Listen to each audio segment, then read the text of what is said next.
the alcohol, la la la la la la. Just line 'em up and we will drink them all, la la la la la la. Well, my mother always said, if you want to drink all day, you best start in the morning, son, 'cause that's the Irish way.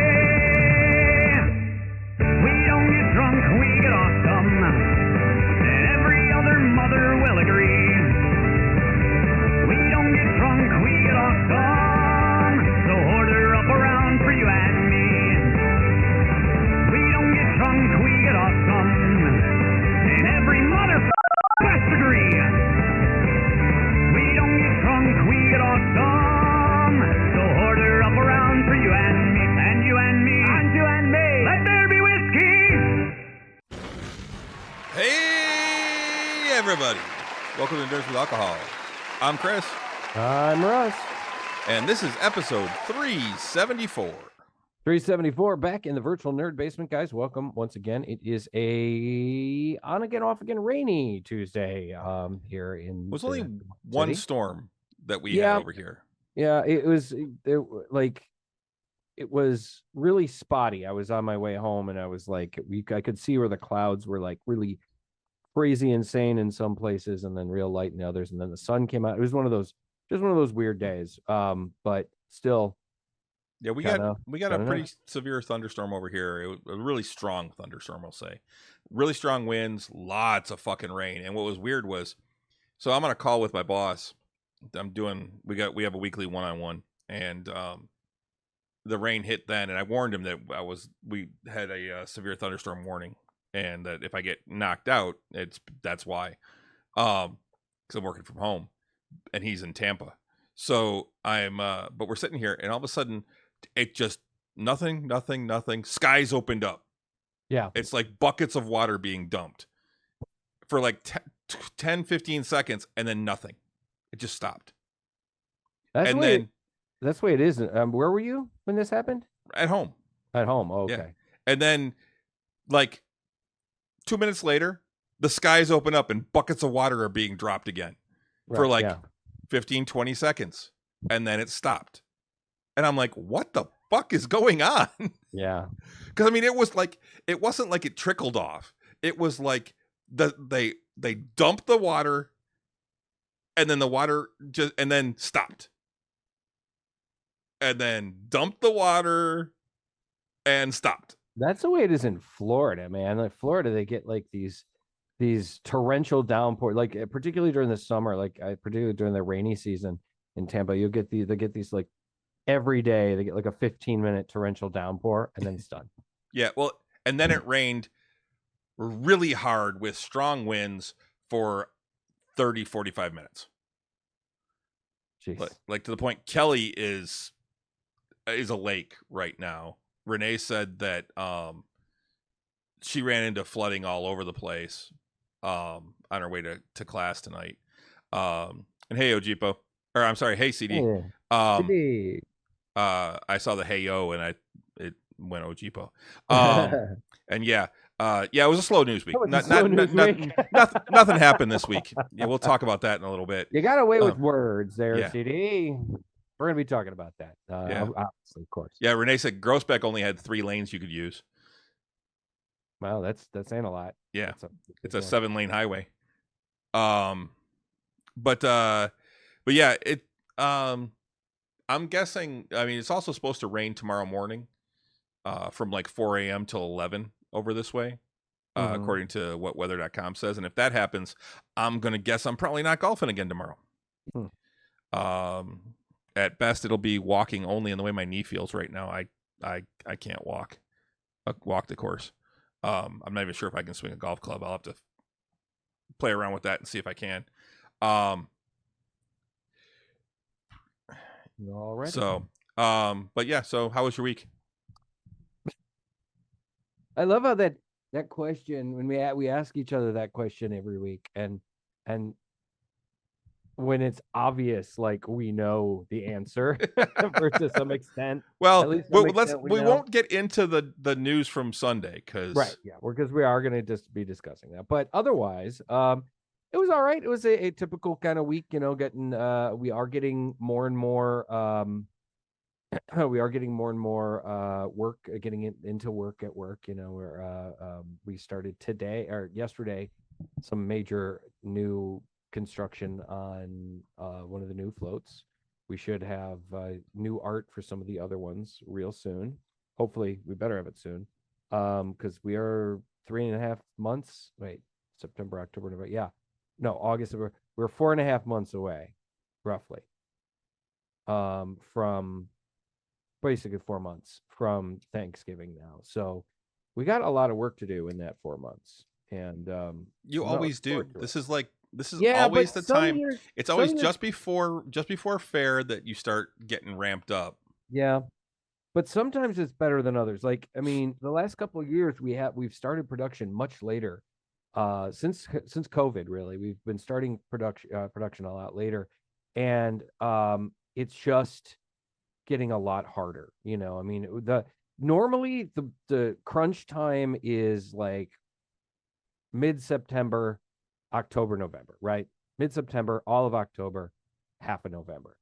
And or most, all of November essentially, to up until 4 weeks of November usually. Right. And the extended hours are, pretty much start in September. Like we're really pushing that 50-hour work week, 60-hour work week. And now it's getting to the point, particularly now that they've hired us full-time people, it's getting to that point where it's like, damn, we're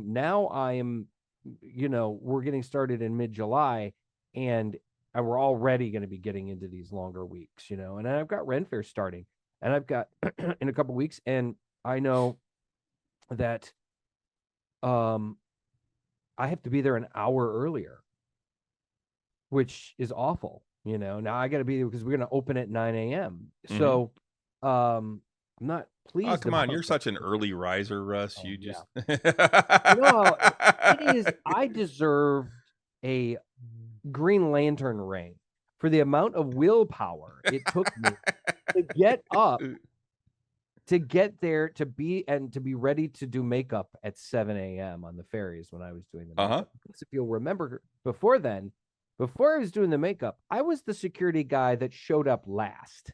All right. I was the guy that got there 8:30-ish so that I could be there for morning meeting and be the security rep at the morning entertainment meeting. Because I was the longest standing guy, I had been there pretty much longer than the manager. They gave me a lot of leeway. They're like, Russ is, he'll be here, which is true. I never missed a day. So it's definitely, it's like, it was a lot of work for me to get there and be there. And then when I was doing makeup, I was doing a 13-hour day. Whoa, holy shit. That was weird. I accidentally unmuted my, my Twitch. I hit the enter button and accidentally unmuted it. But anyway, I'm a day walker. I'm not that great. Russ needs more melatonin to get proper sleep at proper day. That's true. And I'm more melatonin apparently, CD. I don't do mornings well. I never have. And you know me too. I'm almost always 5 minutes behind, 5, 10, 15 minutes behind. I was gonna say 5 is a good day. All right, 5 is a good day. 5, 10, 15 minutes. Like what time did you get on here today? Today I'm 6 minutes, 8:06 if I 8:07 I think is when I saw you come in. But yeah. So yeah, it's just like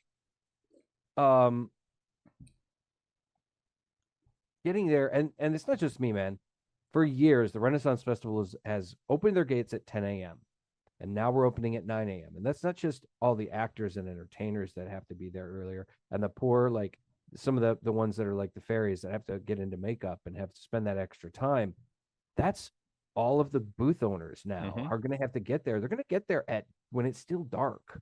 And that's saying something when it's in mid-August. Well, by the end of the run, they're going to be getting there in the dark and leaving in the dark. Leaving in the dark, right? Because by the end of the run, it's at 7:30. It's black. It is black out there. I've been there. Yeah, me too. Many times. And a lot of the shop owners aren't out of there until like 8 or so because they got to pack up all their stuff and get it all put away. And exactly. I mean, on a Saturday, not so much. They can pretty much close. usually close the doors or close the coverage of their booth, and they're fine. But Sundays, and then of course Fridays, getting there, having to set up, they're gonna have to do more setup on the Friday night before, or they're having to get up extra early, and it's not going to be easy. I mean, like the booth that I work at is just a cart. It's not even a booth really. It's a very busy fucking cart, and we've got to set things up. We can't just close things up. We actually do have to take everything off the shelves, secure it, lock everything up, and then so every morning we have to put everything back out. And so it's a lot of prep time. And that's the same thing with all the people, all the food booths. All the food booths are going to. Well, and you're right by the gate too, right? Yeah. Yeah, so you gotta have it set up for gate open. People in the back, they got 5-10 more minutes to get everything set up because got a half an hour. All right, nobody is at the back of the show with it until at least a half an hour, and that's if they're moving. I don't know. A lot of times I would come in and go left because everyone goes in and goes right. Sure. So I would go left. And statistically, 75% of the people, actually it might even be more than that, more like 80%, go turn to the right. Yep. And I'm talking about the back of the show. I'm talking about that's still, even if you go to the left, that's still the front of the show. I'm talking about like past the joust field, like way back there. Yeah. That's the back of the show. Nobody gets back there until at least 11 o'clock. You're not seeing people until 10:45, 11 o'clock. And that's if they're moving at a decent clip. That's if they're like skipping booths and they're not going to every booth. They're not stopping at everything. Not getting food or drinks. Exactly. They're moving with a purpose. They're like, I need to go to the mermaids, or I need to make sure not stopping to watch an early show. Right. So yeah, the people at the back of the show, they got some, they'll be all right, And that's the other thing too. That's assuming that we're actually going to have people are going to want to get in at 9 o'clock. There is usually people outside the gates waiting, or at the very least, there's people in the parking lot tailgating. They're making breakfast. They're having a little warm up drink at 9 a.m. Little pregame. Yeah, pre-gaming, exactly. A lot of people will they'll have like a little breakfast. They'll like set up with their friends, and a lot of the season pass owners, they'll set up like a spread of like cold cuts or whatever, because they used to set up a little grill. Like they'd maybe pull out a grill and make some breakfast, make pancakes or whatever on a grill outside. But then the festival started going, can't do that. That's the parking lot is not coded for barbecuing. So no, it's just a field. We had to go out there and stop people from cooking out there, but we can't stop them from like laying out a picnic. Mm-hmm. That's fine. If you want that kind of stuff, that's great. In fact, many of us encourage it. Hey, go out, get a picnic lunch out of your car, that's fine. But it's still, at 9 o'clock, there's probably going to be some people, but it's not, I don't think it's going to make a major impact. It's not like there isn't going to be the same crowd of people outside of the gate at 10 o'clock for morning, as there usually is at 10 o'clock for that morning thing, at least not right away. There might be eventually. I mean, from what I understand, some Renaissance festivals do open at 9 o'clock. Some of our sister shows do. Apparently Minnesota does, but I don't know, man. The whole situation is going to be difficult. It's going to be a difficult thing. And then for me, like I said, I'm going to have to get there by probably 7:30 so I can get a decent parking spot and get in there and start setting up before 8. It's going to be a bitch. So anyway, but yeah, I am, we were ramping up, and it was good. I've been doing repair work on the turkey trot float, so I'm almost done with that. Been airbrushing and re-airbrushing and using the Graco sprayer, which is this big spray gun that doesn't use compressed air. It uses a pump action, and it's pretty cool. It lays out paint very fast, and there's almost no overspray because you're not aerating it. It's actually, like I said, it's a pump action, so it's much more controlled. I love it. I love using that thing. So I was using that today. It's a little finicky. The other problem with that tool is it's kind of finicky. It's you got to make sure there's no air bubbles, and it's just kind of difficult to get a feel of it. I'm starting to, though. I'm getting it. and it's just going to be nice to kind of get into that full, that full kind of production and get moving because I like it. We're also working on on a small float for the Polish festival. We did that last year, and now we're doing some new characters for it. We're actually making a Martha Stewart because the theme for the Polish festival, the Detroit Polish Festival, their float is famous Polish women. Oh, okay. I thought it might be convicts or something, Right? Yeah, you'd think, right? No, Martha Stewart is Polish and Polish American, and I had no idea. She's 82. Wow, freaking 82. She looks amazing, and because like last year she posed, she did a big, some people. bathing suit. She did a bathing suit layout in Sports Illustrated swimsuit issue last year. Some people at 82 are better than others at 82. She's also very rich, so there's that too. But she looks really great. Anyway, so yeah, her Marie Curie was apparently a Polish. She was a French citizen, but she was She was born. She was Poland. She was actually Polish. Mm-hmm. A couple other, that we're still figuring out a couple. Yeah, more. Renee just said Madame Curie is Polish. Yep, Madame Curie. Mm-hmm. So, we made her, and I've got those characters to paint. So I still have some work to do before we get into the new stuff. We've got some new artists starting this week and then next week, and yeah, so that's it. And then we also had our game last Friday too, which I'll let you talk about. How was your week? It was pretty good. We had our game on Friday, so that was cool. Yeah, it's good. Another all RP game. Yeah, it was good though because it got a lot. We got to visit Klimbrum's family again, which is always entertaining, and we kind of got a lot of business done. You know what I mean? Yeah. We kind of got like the business of our like planning and getting our next planning done and whatnot. Where are we going next? Are we going to Greyhawk or are we going to the? You're in Greyhawk. I mean, you no, went that's to right. Greyhawk. We went to Greyhawk. That's right. Yeah, because you went to Borislav's. That's where we ended it. We ended it when you were leaving Borislav's. Yeah, it was a little disappointing. There wasn't really nothing jumped out at me at Borislav's, unfortunately. Well, it was I randomly generated the list of stuff, and I basically told it how many of the different like levels I wanted. Like, most magic shops in D&D are going to have a large number or a larger number of common and uncommon magic items, and that's what most of the ones in those in Borislav's shop were, with the occasional rare or legendary item in there. He did have one legendary item, and he had a couple of rares. What was the legendary one? I don't know that you guys found it. Oh no. Well, I asked after the saber or the scimitar. Yeah, that's a vicious scimitar. Vicious scimitar. It's not a big deal. That's an uncommon item. Yeah, and I asked after, or it might be a rare. The vicious. What is the vicious plus? It's just it's not so much. If you get a 20 on top of the doubling the damage, it does an additional 7 points too. Yeah, see, that's not. I mean, that's if you get a critical, you get you get an extra plus 7 points. I mean, hey, Ojipo, glad you were able to make it. Hey, Ojipo.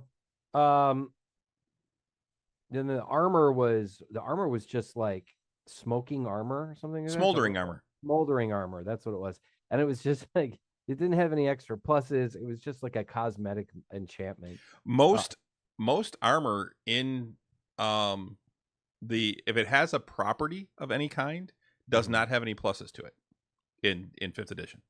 Oh, really? Yeah. So like armor of resistance, no pluses. It's either a plus to armor class or it has some sort of special ability.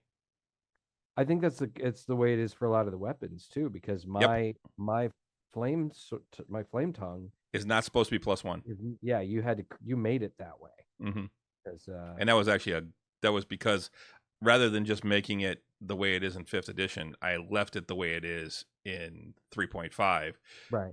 Without realizing that wasn't the case in 5. Mm-hmm. So I've just let it stay. I shouldn't have done that. I should have just made it a flame tongue with no +1. And trust me, I certainly appreciate that. But I mean, if you had left it like that, I mean, I would have dealt with it. You know, it's fine. I mean, it's still a magical sword. It still hits. Dude, if it's a +1 flame tongue, it's a legendary weapon, essentially. In this, it kind of is now, yeah. It would be technically like damn near, if not legendary, it's extremely uncommon, you know? Yeah, it'd be very rare. Extremely rare. So, I mean, I should name it. Maybe maybe Mark Harris will finally come up with names for his blades. Burnt taste bud. Because it's a flame tongue. Flame tongue. It's terrible. You're a terrible person. Don't do that. Hot coffee. So we did have a fun hot game. Kofefi. Stop. We did have a good game. It was a lot of fun. I mean, the games are always fun, but you know. Yeah. Ed/Benek got to meet Borislav for the first time. He did. That was fun. There. So other than that, it was a good week. I mean, it was work and hanging out at the house. So for the most part, Renee and I did go do trivia for the first time in several years. Yeah. Well, our old trivia haunt. We went up there with our friends to do the trivia league that we used to do for the first time in like 3 years. So it was or since shortly after the pandemic, so probably about 2 years. It was a good time though. We had a lot of fun. We came in second in the first game and fifth in the last one because we messed up. We thought we were gonna do fine. The final question was 80s TV sitcoms, and we're like, all right, all in. We went 15 points, which is the most you can wager in the last question, and it was a question about designing women. It was name 2 of the 5 women on Designing Women, and we could only name 1. Delta Burke. Yep, that's the one we got.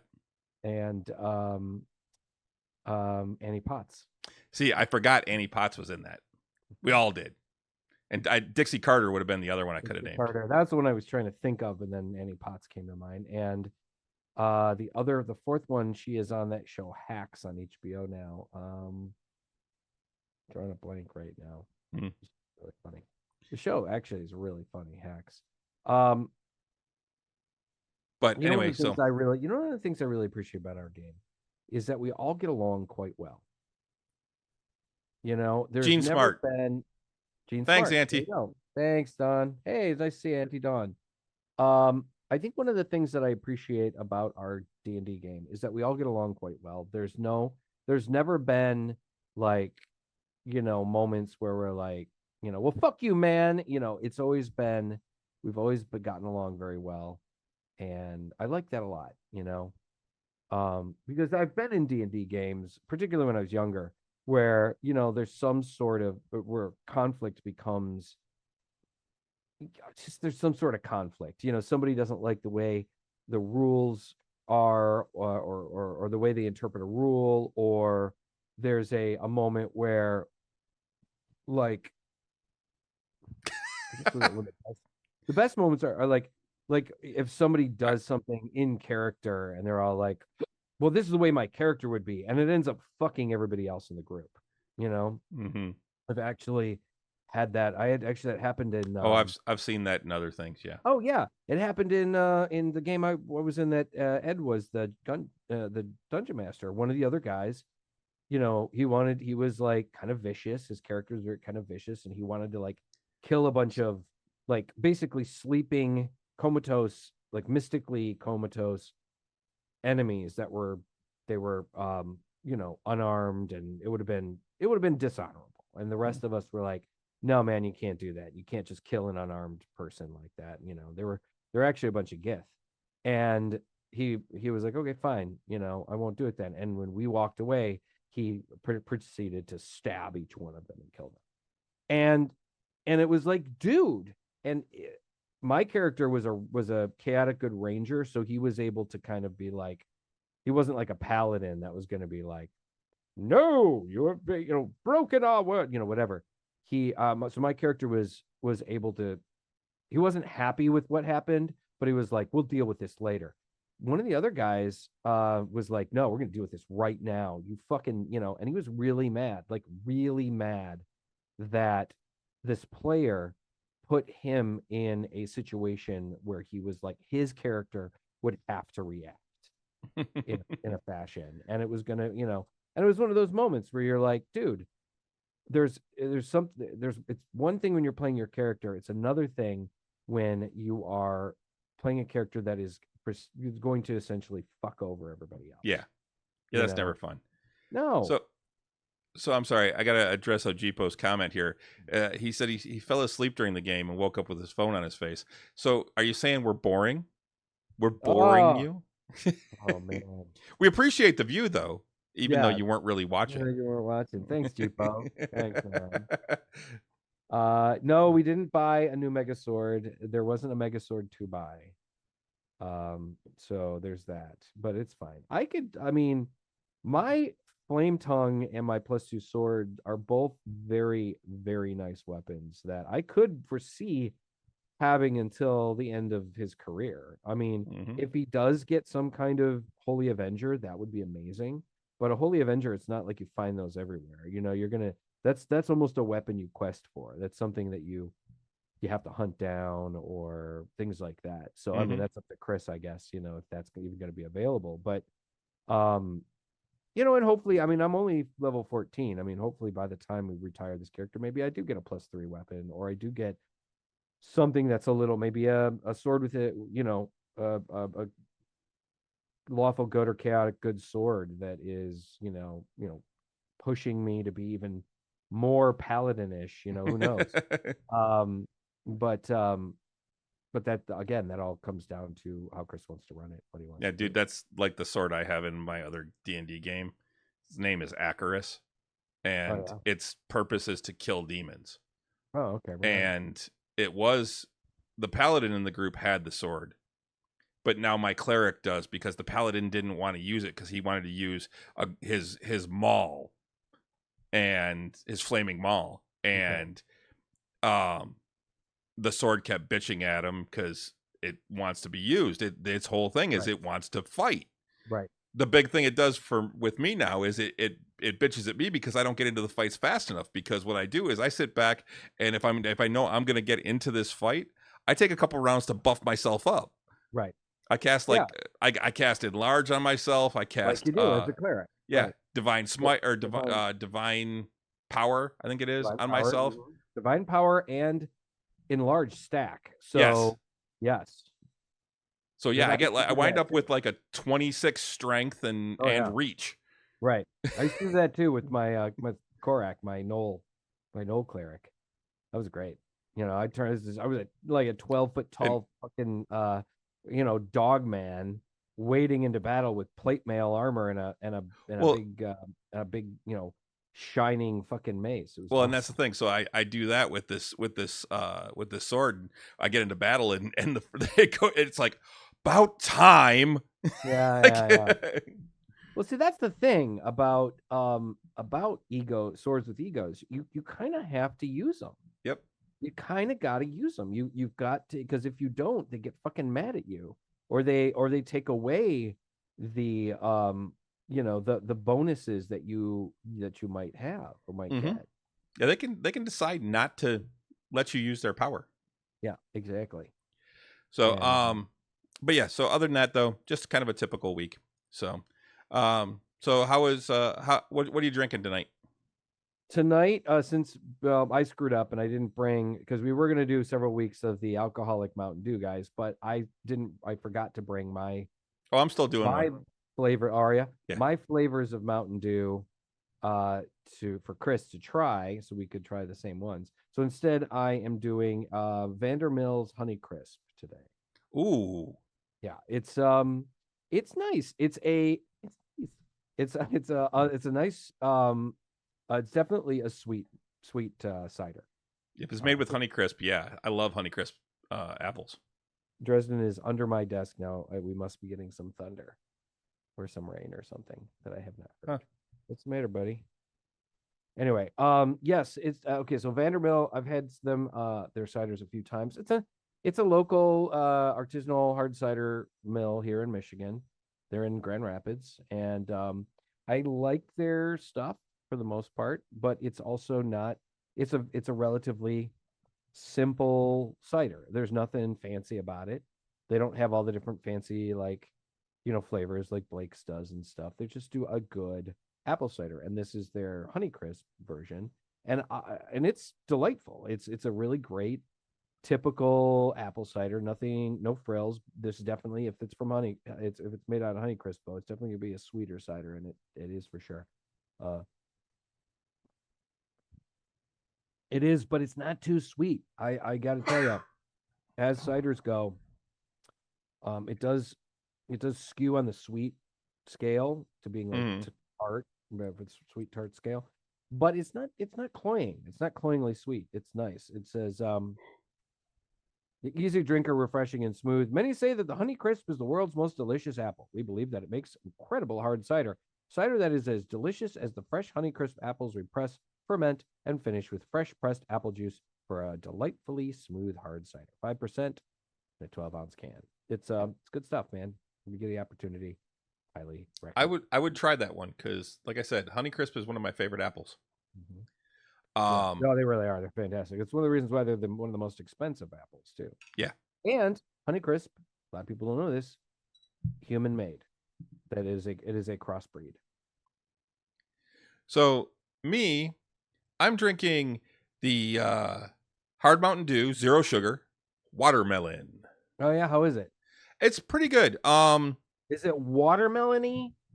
It is. Are you still getting a lot of that zero sugar flavoring? So I think this one has probably the least amount of the zero sugar aftertaste. Okay. Of all of them. I think the watermelon cuts it. And along with that, I think it cuts the watermelon.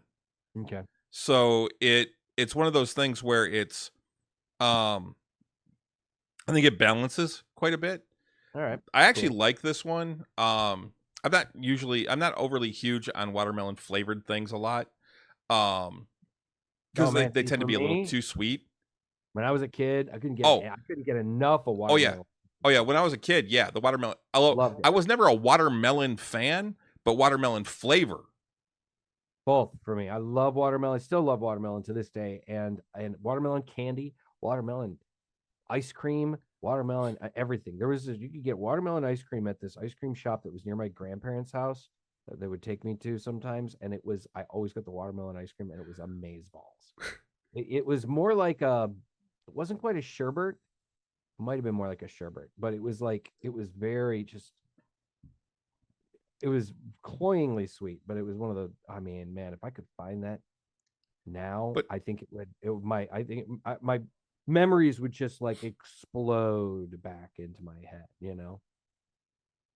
Yeah, this is actually pretty good though. I mean, it does still have that aftertaste, but it's not as pronounced as a lot of the other ones. So I like this one though. It's a good one. So CD's got the Orange Cream Delight from Bee Nectar. Oh, nice. A light creamy mead. 4.2 out of 5, 5.9%. That's a nice mead. I gotta say, he said he's had better orange cream, but solid rep. Yeah, no, it's not bad. It's not bad. The strawberry cream is good too. Yeah, Renee's having the long drink pineapple, which actually I almost did because I've only ever had it the once, and that was at the golf course. I haven't had any of the ones that we've had here. I had one. I had one of them here. That's so fucking good. That is one of my favorite things on the market right now is the pineapple long drink. It's so fucking good. Right on. CD, that's the thing, we may have issues with Bee Nectar in other ways, because like Renee's poor experience working for them and stuff, but they still put out a quality product. I mean, some of their stuff is still really good, and they still drink it. And particularly, in all honesty, the ones that Renee created, the Punk Lemonade is one of my favorites. And that's so outstanding. I haven't had it since I haven't had any, I don't think, since she left. So I don't know if it's different now because they're doing things a little differently now. Mhm. But yeah, CD said he wouldn't have known about B Nectar except for the show. Yeah.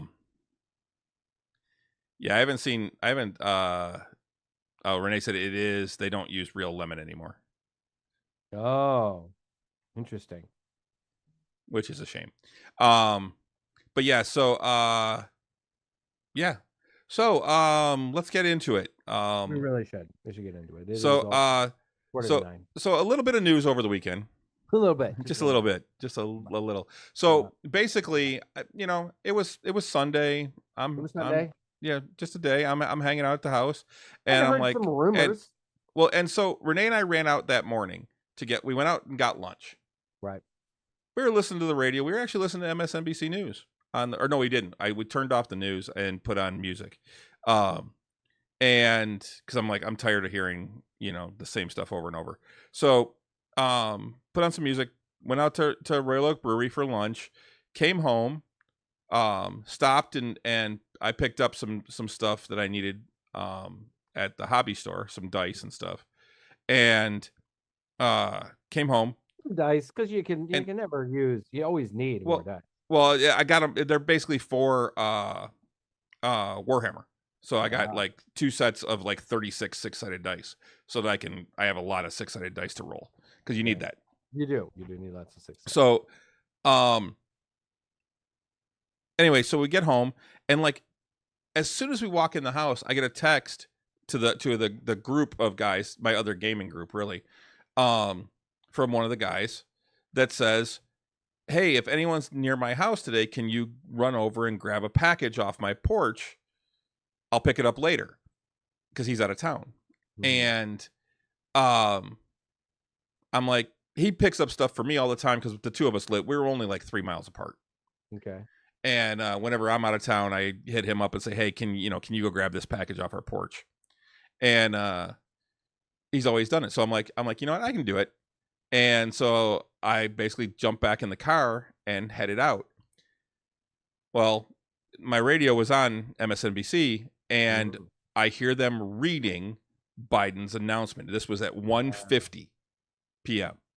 as I get back in my car. Otherwise, I wouldn't have heard it because I wouldn't have turned the news on when I was in the house. Sure. It just happened to be on it in my car. And yeah, and it was the news of Biden walking away from the race. In a letter. Yep. Yeah. He basically made a post on social media. That he was backing away. And you're the one that texted me because you texted me. I was at rehearsal for the dinner. Oh, okay. And I actually we were in the middle of doing like an improv exercise. And I went, everybody, Biden just dropped out of the race. one of my friends who's known him since he was a kid from festival, and he's part of the show, and he's like, "We're trying to have a rehearsal." I went, "Hey, I'm sorry. You're right. Terribly sorry." But yeah, holy shit, right, man? Yeah. I mean, I guess Lauren Boebert is like demanding that Biden prove that he's still alive. What the fuck? Yeah. Well, I know that the Republicans have said that they're gonna challenge this in court. It's bullshit. There's no challenging it. I mean, it'll be thrown out of court. There's nothing they can do. Because if he hadn't accepted the nomination. Right. He was the presumptive nominee. Now, the big argument is that no one voted for Kamala Harris. Who he put later in the day, just a short time later, he actually put out another post supporting her to be the next president, or to be the next candidate. She has now secured enough support to get the nomination. To at least be nominated, and then the big thing is that it was a matter of whether or not anyone was going to come up to challenge her, and nobody is. Right, and that's the other thing is that people have been like, yeah, because in the primary we voted for Joe Biden. Yep. Well, in the primary, it was the ticket, the Biden, I believe it was the Biden. It's the Biden-Harris ticket, but nobody's voting for the VP. Right. So, so I don't care what the fuck they say. The other problem is though too is because of all the money that has been raised was for the Biden-Harris ticket. If she doesn't run, then that money that is earmarked for the Biden campaign, the Biden-Harris campaign, can't be used. Yeah, they said that it can be used. It can be put into a PAC and be used in some ways, but there's some thunder. That's why Dresden's. Yeah. But it can't be used for everything. So that was why people were like, I don't know, you know. But then it comes out that over in less than 12 hours, she raises $83 million from largely small donations. Like I said, in less than 12 hours. Donald Trump. She raised almost 100 million in 24 hours. In 24, right. Because there were several, like for her campaign alone, she raised like almost $90 million. And then several other fundraising aspects that went directly to the Democratic Party was raised as well that broke over 100 million. I mean, she herself, because of this, the Democratic Party and her campaign has raised well over $200 million in like 2 or 3 days since the announcement. That's fucking nuts. That's fucking incredible. I mean, it really does show an outpouring of support for Kamala Harris as the presumptive nominee. You know, and more than likely the one that will get the nomination and will be the new thing. But like I said, there were a lot of people that are upset. Why do we have a primary for? Shouldn't we have another primary? Shouldn't we do this again? The problem is we don't have time for that. We don't have time for that. Right. And so a lot of people, there are some people that are upset that they're kind of begrudgingly upset about it because they're like, well, there's nothing I can do about it. That now the nominee, the Democratic nominee for the Democratic Party, or the nominee for the Democratic Party, will basically be just chosen as opposed to somebody we voted on. Right, but she's not being challenged. And that was one of the things I think that Pelosi originally wanted, was they wanted somebody to challenge her, but nobody's ready to. Nobody had the money. That nobody's got money to launch a presidential campaign right now. Right. So especially in 4 months. Yeah. Well, in 2 weeks, in a month, because they had less than a month until the convention. Yeah. Plus, and did you hear this? Donald Trump actually dropped out of a scheduled debate that was supposed to happen in September. He was like, I'm not doing it now. Well, they're saying that they will debate her. That he will debate her, but they have to reschedule it now. Right. And well, I mean, in all honesty, he's going to. She will own him. And they were also saying that, you know, this is one of those times where the bumper sticker just writes itself. Vote for the prosecutor, not the felon. Right. Right. I mean, it's. I saw a thing like he called her dumb as a rock. Dumb as a rock, or dumb as a box of rocks. At a thing in Grand Rapids Sunday night. I mean, nobody that JD Vance is attacking her. Yeah, nobody that knows Kamala Harris would say she's stupid, because she is not even a little bit. She is going to own him in a debate, because you know Donald Trump is going to lean into his rhetoric. He's going to be full of shit. He's, you know, did you see somebody photoshopped a picture of Jeffrey Weinstein's head on her husband's body from a fundraiser back in like 2016? No. Well, try and raise suspicion that she knew Jeff Epstein. It was easily debunked, but a lot of people are like, can you believe this bullshit that these people are so desperate? They're shitting their pants right. The Republicans are shitting their pants right now because they prepared to, and have been preparing and have been putting out ads to demonize this old man that they were going to be running against, that was too old to do it, and doddering, and Sleepy Joe, and all this stuff. And now they've got to go up against a capable woman in her 50s.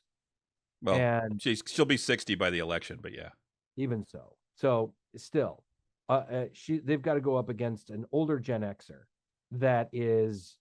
Yeah, she's right on the cusp. I'm not sure if she's cusp. technically boomer or last year boomer. She'd probably technically be Generation Jones, which is that small, that cusp generation. But she's definitely on the cusp because like Scott Mullen is. Yes, she was born in 64. Okay, yeah, so she's right there on the edge. I think 65 is actually the cutoff of Gen X. I've seen 64 and 65. That's why I'm saying she's like the end of the boomer generation or beginning of Gen X. But like I said, there's Generation Jones is considering that 10-year gap that's kind of that falls right in the middle of both. That 5 years on one side, 5 years on the other side. So some people are like, instead of calling themselves a boomer or a Gen Xer, they go, I'm Generation Jones. Like my Uncle Phil. I've never even heard that term before. Never heard that one? No. It's an association to Jonestown, because it happened while they were like kids. Oh. The whole thing with the guy where everybody drank the Kool-Aid and died, From what I understand, that was like the defining moment or something of that generation. So yeah, if you look it up, there's a couple of names for a couple of those tweener like generations. And Generation Jones is the one that kind of, a lot of people don't use it. They'd rather just be like, I'm a Gen Xer, because nobody wants to be a boomer anymore. Because if you're a boomer, you're old. Mm-hmm. You're definitely. But anyway, yeah. So JD Vance has been attacking her. He's sounding like an asshole. Well, he is an asshole. He is an asshole, but I mean, he is just completely sounding like it. As Renee put it, I saw it on Facebook that there's a bunch of people with the "Let's Go Brandon" flags at half mast. I saw a meme that said, "Let's go Brandon! All Let's Go Brandon merch half off." I'm not gonna be able to use it anymore.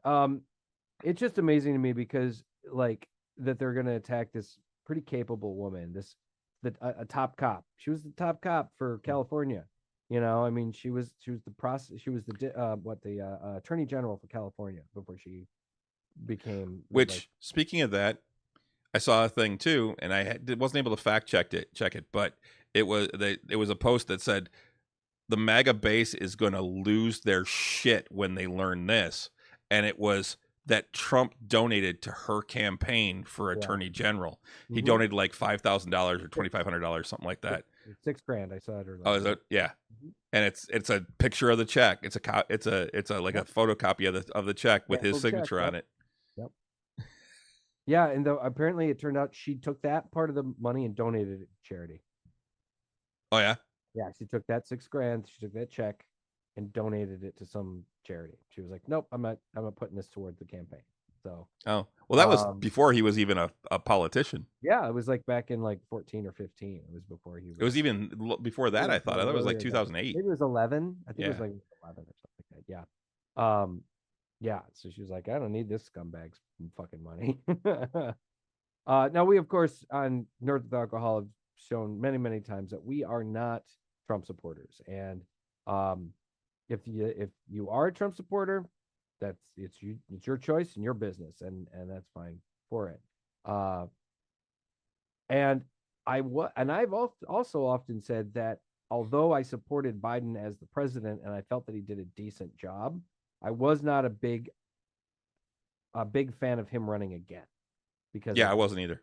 Cool. But I am definitely a blue no matter who to make sure that Donald Trump doesn't get in office again. We can't put that much toxic masculinity into the White House. Not again. And it's not just what Trump does or what Trump does as the president. It's what he represents and what he does, what he encourages out of other people. And that's the thing. That's one of the biggest I hate, is what he has done and caused other people to feel that they can do. And that's the way it is. That's ultimately what it is with me. I mean, he's a scumbag and he's a criminal and a rapist and a predator and all these and a crook. So there's all those reasons are good enough reasons for him not to be the president. But I think on top of it, the fact that he empowers so many other people. There was a group of people in Howell, I believe, yesterday, protesting that were, "We love Hitler, we love Trump." That's what they were saying. They were walking, marching with their faces masked, not like a face mask, but faces masked, walking, holding banners or holding flags or whatever, and they were chanting that. Well, if you want that, if you like that so much, why do you mask your face? If I know, exactly. Cowards. They're fucking cowards. That's what they are. If you love it that much, show your face. Show your face. Show your fucking face. Don't hide behind a mask. Yeah. Oh, it'll work or oh, well. Well, if you, then you don't really believe in that. Yeah, I am proud to say that I will vote Kamala Harris. You know, I got some friends, and I got some friends that will straight up will not, because or will probably won't, because they are anti-cop or anti-law enforcement. And I'll be also the first person to admit that that law enforcement in this country needs to be adjusted the way that it does. But we can't go without. Well, it's also because people don't understand what defund the police means. Right. It doesn't mean cut it completely. It doesn't mean stop paying the police or get rid of the police. It means readjust what the money goes towards. Correct. Yeah, Renee said it's like the I'd rather be Russian than Democrat. Yeah, it's silly, you know. I mean, I got some friends that took it on the chin from during BLM, went to jail because of protests, got arrested, falsely arrested because of what happened. And my friend Tracy created an organization to help support people that were protesting. All they were trying to do is provide medical care and support for people doing the marching. And because of that, she ended up getting targeted by law enforcement organizations as a potential like domestic terrorist or something like that. She was like, they were providing bottles of water and fucking Clif Bars for these people while they were walking in the heat, you know? Yep. It was ridiculous. And because of that, she's very anti-cop now. She's ACAB. And I'm like, no, man. Well, and that's the thing now is the you know, it's the Back the Blue supporters are gonna vote for an actual felon. Yeah, that's the other thing too. A lot of these Back the Blue people are very, very Republican, and they're willing to compromise and support the guy who's been indicted 34 times. Yeah. Indicted, actually, he's being indicted 90 plus times, but he's been convicted 34 of those times now. Yeah. Plus any of the others that wind up coming back later. Right. 34 on the one case, and then also was found guilty for the sexual assault case. Yeah, the Law and Order Party. Unbelievable. But anyway, so we should move on though. We should. Last bit, just to reiterate, congratulations to Kamala Harris. She's not officially the no, but you know, and I've said too before that I have my doubts that a country that still has a lot of misogyny and a lot of racism would be willing to would be able to vote in a woman of color as the president. But hell, I mean, the proof is in the fundraising right there. You know, I mean, maybe they are. Maybe this country can surprise. Well, and yeah, the big thing now will be who she picks as her running mate. There's lots of talk on who it is, who it's going to be. There was talk about making it an all-female ticket and taking Big Gretch along. Yeah. He has already said that that's not in the cards. Gretchen Whitmer. And I don't think it would be. No. I think it'd probably be wise for her to choose the whitest white guy she can, you know. Well, she's probably going to take either the governor from Pennsylvania, the senator from Arizona, the governor from North Carolina, or the other one I heard is Buttigieg. I think that would be stretching it too far. Pete Buttigieg, as much as he is Buttigieg, yeah, something like that. As much as I would love to think that this country could handle it, I don't know if they could handle a gay vice president. I tell you what, I saw him on what's his name show, the guy that's too far left for me. Bill Maher. Bill Maher.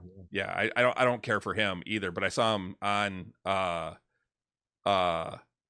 Bill Maher's show, and man, that guy he is fucking great. He's good. He's real he's good. He's a hell of a talker, and he just puts it out there and just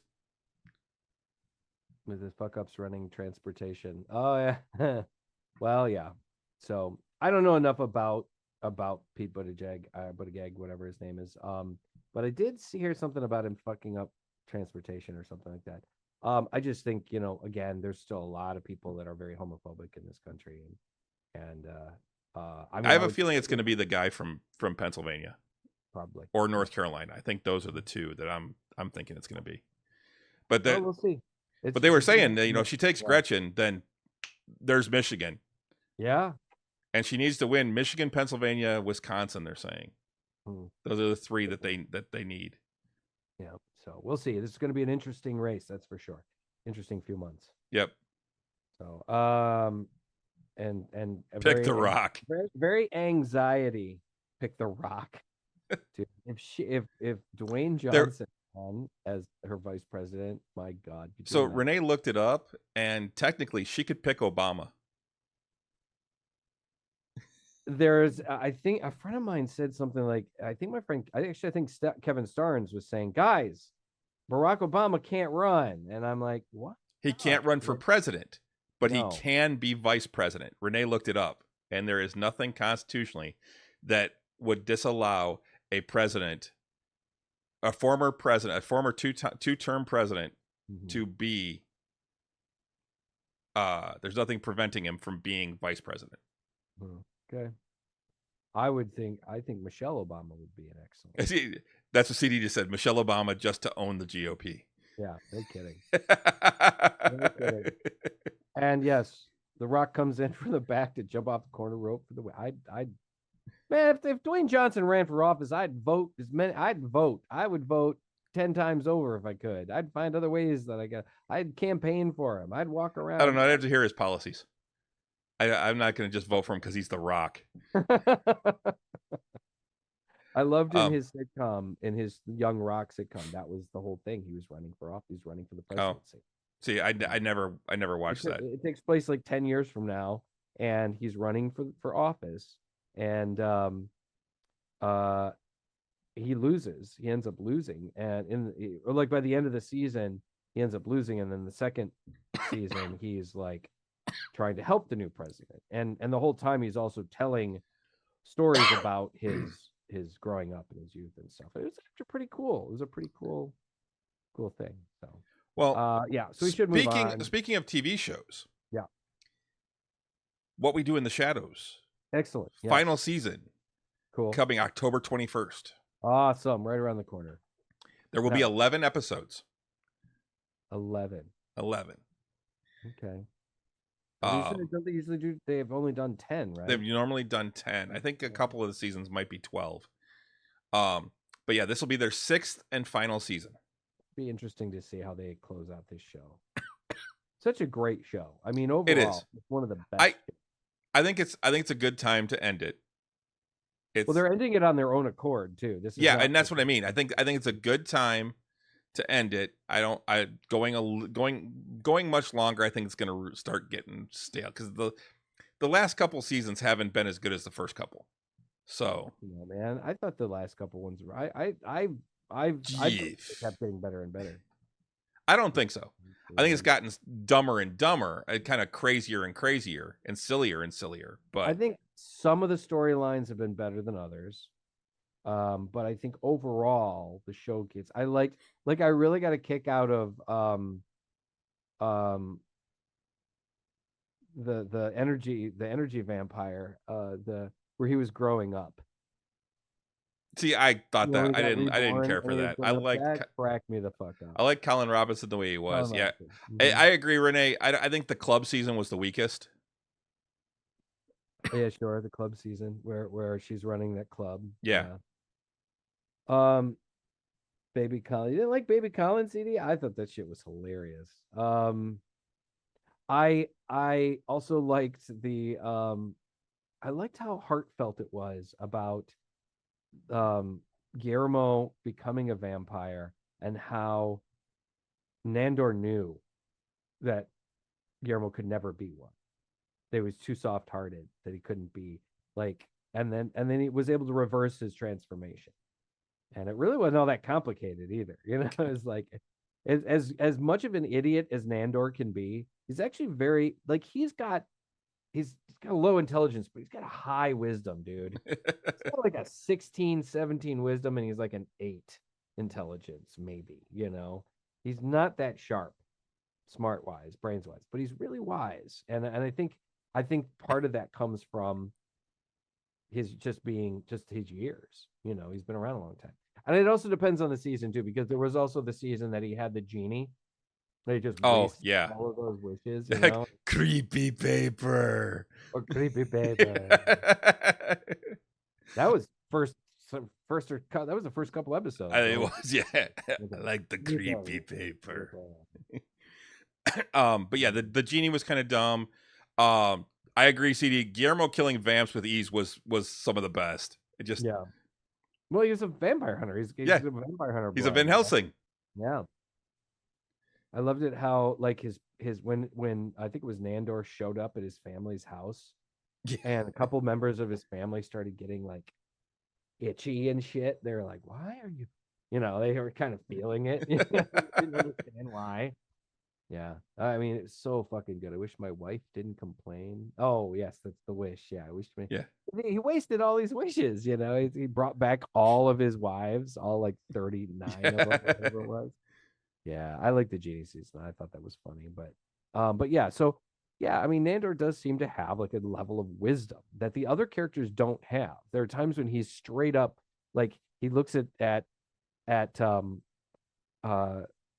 Laszlo and Nadia have no wisdom. No. Laszlo has high intelligence. He's also got high charisma. And high charisma, but very low wisdom. Like he's just, I mean, yeah, very low wisdom. And and I'd say Nadia actually has it's probably more even. Yeah. Kind of like average. Her intelligence and wisdom are probably about the same, because there are times when she can be quite wise about things, you know, but she's not near, she doesn't have near the book smarts that Laszlo has, but she's got a lot more common sense than he does, you know. So it's just, I think she's a little more balanced out. And then of course you got Guillermo, who's got pretty high intelligence and pretty high wisdom, but zero charisma. He's got like pretty low charisma. And of course we have to default to talking about these characters in D&D terms. Yes. It works for us. Colin, Godspeed. He'd have a pretty high intelligence. Yeah. And almost no charisma, like 2 charisma. Well, that's the whole point, is that he's got like no charisma, because that's how he drains people, is by his lack of charisma. Yeah. I don't know about his wisdom. I think the thing about Colin is like he's smart enough to know that his roommates are kind of idiots. Yeah. And then he goes along for the ride. The first season with the internet troll and shit like that, and the whole GIF. It's like a sad ejaculation. Yeah. GIF. Renee said she adores Laszlo, the kindness he shows to Colin when he knows Colin's dying, then he becomes his dad. Right. Yeah. Laszlo was interesting too. Yeah. I mean, he had that. I mean, they all have their moments of humanity, you know, and then you got those moments where, you know, where that moment where I think it's in the first season where Laszlo and Nadia are walking, but where Laszlo and Nadia are just walking in the park, and he's just, good evening, and they're like, and then someone goes, go back to your country, and he's like, very well, and they just go and fucking slaughter him, you know. Or the way he treats the neighbor guy, you know, like his best friend, Sean. You know? Sean, yeah, who's a screaming moron. Yeah, and you will forget everything. And that's the thing, like Sean got they gave him the mind whammy so many times that he ended up getting kind of like stupid about it. Thankfully, he recovered, but they were like worried. Oh God, we might have overdone it. At the Superb Owl party. Yeah, the Superb Owl party was hilarious. We were wondering when the Superb Owl was going to show up.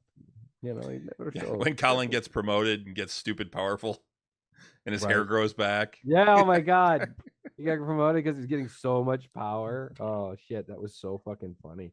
I mean, we're just hitting all these great moments. Yeah. The werewolves, yeah. Like who talked about the werewolf? Oh, CD, yeah. The guy that got turned into a werewolf. Yeah, it was what Laszlo's former lover. Well, like she was a lover that he's had for over like 30 years, and so, like when she was a teenager and and then like she came back and now she's a grandmother and she's they're having all this crazy sex and stuff, and then he finds out that she's a werewolf, and then he tries to embrace her too as a vampire, and she becomes this weird like what we used to call an abomination in the old Vampire the Masquerade game. This mixture of vampire and werewolf. And it was like, what the fuck, man? It's just so fucking hilarious. Well, and the fact that the Council of Vampires. Oh, the Council of Vampires, my God. That episode was fucking hilarious. It's nothing wrong with my internet. I got the best internet. Everything's in my So Wesley, your internet is shit. Oh God, they've gotten so many great guest stars. And Mark Hamill was on it. Yeah. Oh my God. The fact that the two of them square off with their swords and they just look at each other and you're like, It's so good. But yeah, the Council of the Vampire Council one was one of my favorites. Like, who's here? Is Tom and Brad, are they here? What about Kiefer? No, they're not here. Well, I get it. Tilda Swinton. Tilda Swinton was great because she played a vampire in a kind of a lesser known vampire movie, and she was really great. It was called Only Lovers Left Alive, and she and Loki Hiddleston played like vampire lovers that have been lovers for like hundreds of years, and drinking blood was like almost like a drug. And they didn't do it often, but when they did it, it was like this really like enrapturous thing. But it's actually a really cool movie. But yeah, so she's a vampire in that, and then you got Danny Trejo, and you had the guys from the original movie, all three of the guys from the original movie. Mm-hmm. So you had fucking Taika was in it, and and it was so fucking great. Well, yeah, and Renee said Laszlo's human disguise. I couldn't think of his name though. His human name. Yeah. But yeah, he just something Daytona. Yeah. Ooh, lightning. Something Daytona. Human bartender. Yeah. Jackie Daytona. Yeah. Jackie Daytona. Human bartender. I'll have a human beer, please. And all he does is like put that like toothpick in his mouth. And jeans. And jeans, blue jeans and a toothpick. And you don't recognize him. See? Oh, ridiculous. And then what's his name? I always forget his name. The one body actor. Doug Jones. Doug Jones, thank you. Doug Jones, who played the Baron. Baron FNS. Yeah. The Baron was hilarious too. Oh man, he was so funny, particularly when he got all made like when he got fixed essentially, and he wasn't like didn't look like a Nosferatu anymore. And then he got burned, and so he looked scary again, and he was like, God, I'm scary again. I love it. And he's being pulled around in a wagon because he's got no legs. Yeah, and it was one of the things, I think it was one of Laszlo's wishes was that the Baron got, back to normal and shit.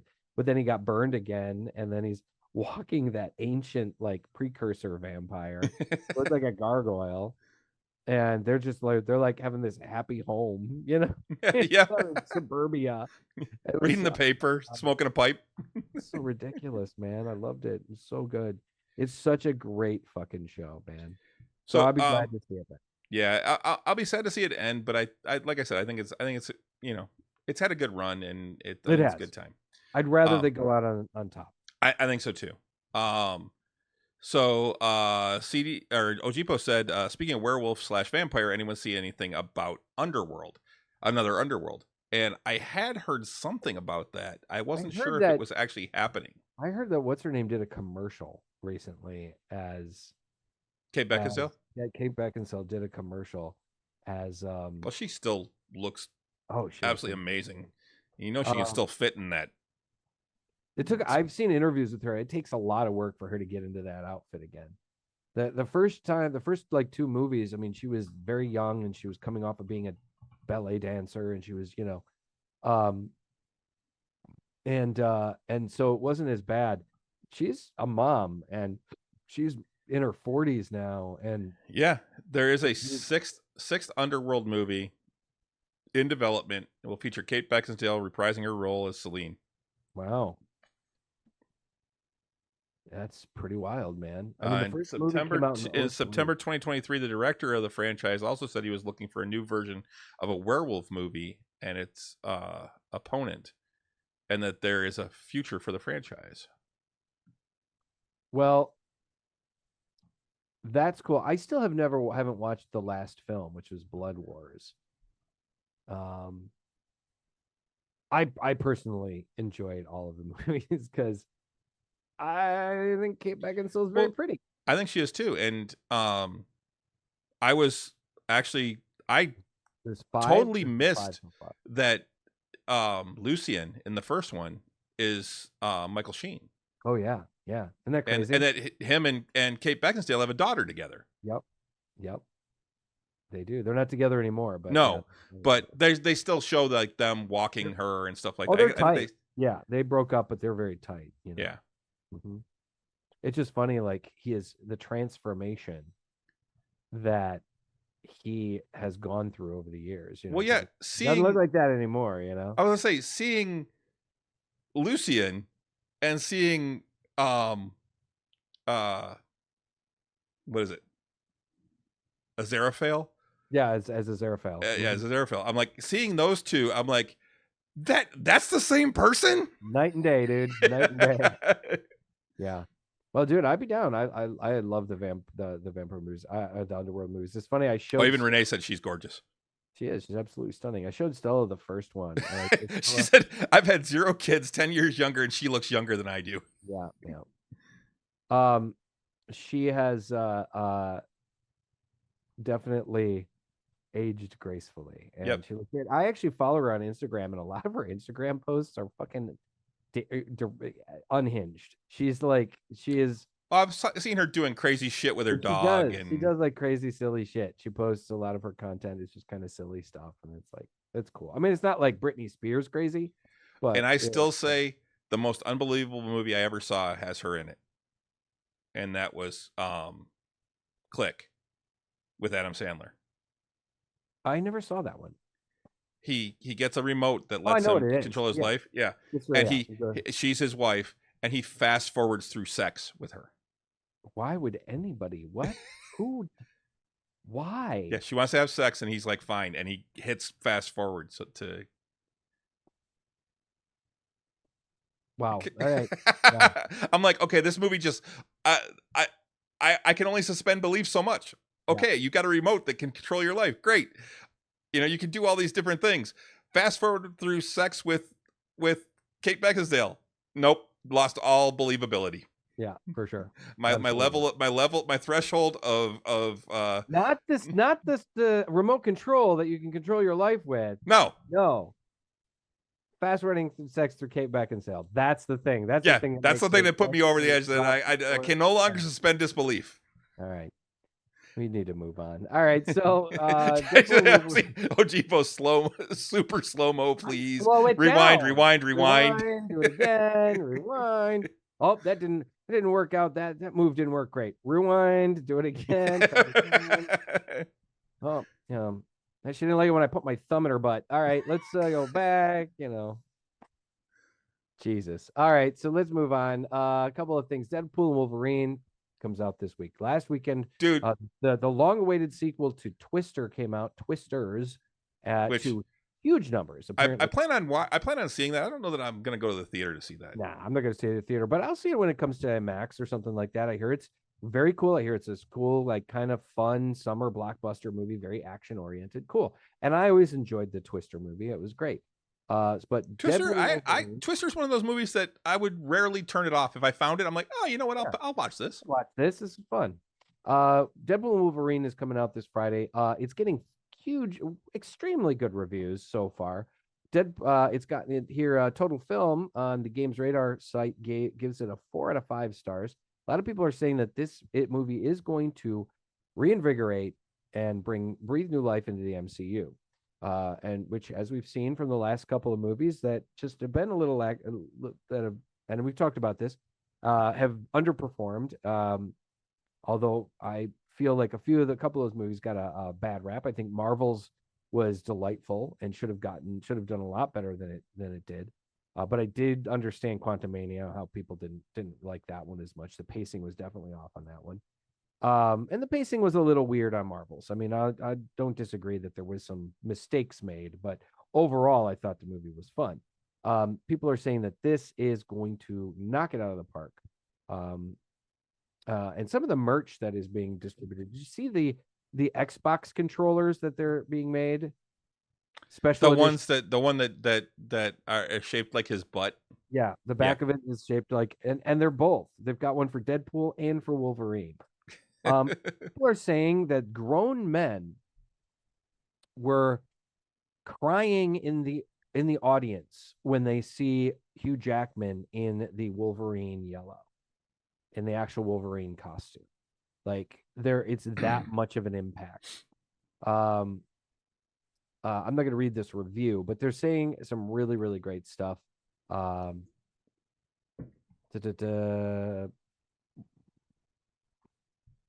saying it is, of course, this Wolverine is a Wolverine that is before Logan, so it doesn't ruin the end of that. We also are seeing things like there were some actors that were keeping it really tight-lipped.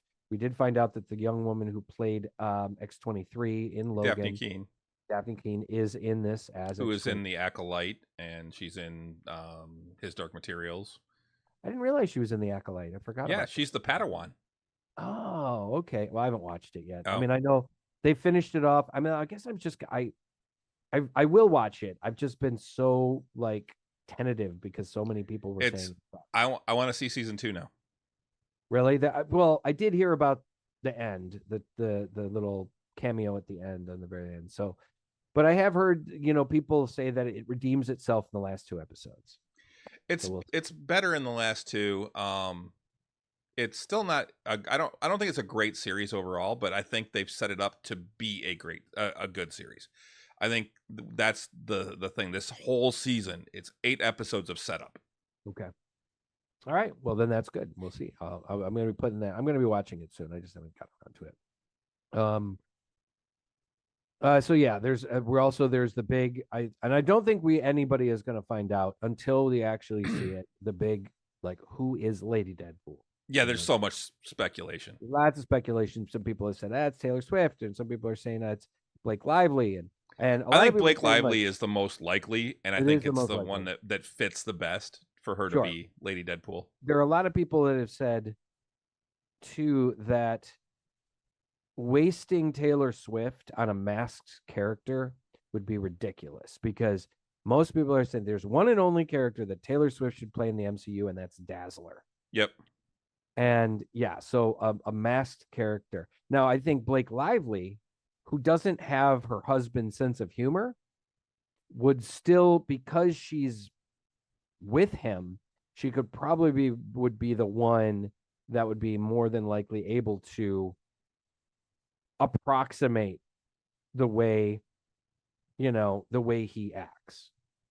So the way Ryan Reynolds actually acts as Wade Wilson. So I think that's a very likely kind of thing. So well, that's weird. I just saw where he was just on the Tonight Show.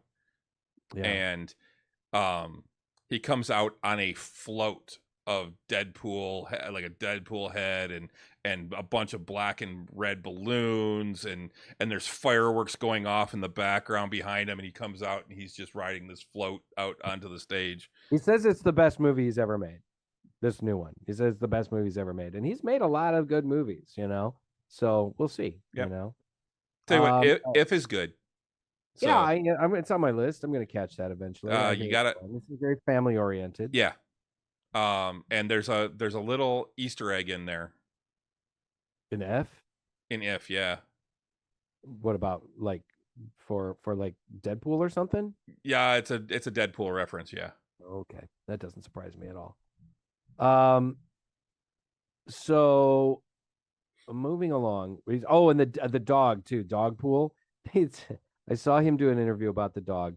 The dog is won apparently England's ugliest dog award last year, and he goes, "But we don't tell him because we love him." And apparently it's this little like terrier of some kind, some terrier mix, and its tongue just hangs out the side. Oh, I've seen that dog, and it's real. That's a real tongue. It's actually its tongue, and it's just like hanging out the side of its mouth, and it's so fucking ridiculous.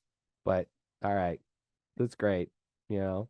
The thing is, so we need to make plans to see it. I can't see it on Friday. I can't go on Friday. It's my dad's birthday. So if you want to go and see it, like maybe Saturday, or Thursday, I could probably squeeze in Thursday. I'm looking at Thursday right now, and there's lots of tickets available for like the 7:00 show. Well, if you want to get like tickets for someplace, then just let me know and I'll pay you back. I will look then. I'll look at Thursday and Saturday. So okay. I gotta make sure that I'm not doing anything Saturday. That's the right. It's funny. Almost all the stuff on we got 10:15 a.m. on Saturday. No, what's the matter with you? It's 25% off. Trying to save you a couple bucks. The extra to go later. I'm not going to fucking 10:15 in the morning. You crazy sauce. It's funny. Like the majority of the Saturday at 6:15. There's every seat is open. At Saturday at 6:15, man, that's kind of crazy to me, man. I would think that most of them would be taken by now already. No, like I said, even on Thursday for 7:00, there's only maybe a half a dozen seats taken. Wow, that's crazy. The prime seats right there in the middle, in like the premium rows. Mm-hmm. But still, are we talking? Where are we talking? Like Star over by the mall? Actually, you know what? This is the Gratiot. I meant to look at John R. Okay. So moving along, we've got some comic book news that I wanted to share. DC Comics has finally taken the plunge on something that people have been probably clamoring for a while. Years ago, the Marvel Comics created some. This was in the early aughts, right around 2000. Created a line of comics called the Ultimate line, and it was a reimagining of the Marvel characters, but if they were created in the early aughts and not in the early 60s. And they were, so you had Spider-Man, his Aunt May and Uncle Ben were, older hippies. They were, they weren't like the greatest generation. They were maybe younger boomers. And you had just a more realistic and more modern retelling of those comics. Now, those comics became extremely popular. The Ultimate line, Ultimate Spider-Man, sold immensely well and created the character of Miles Morales after Peter Parker. Have a good night, Ojipo. Passing away. Hey, thanks for sticking around, Jipo.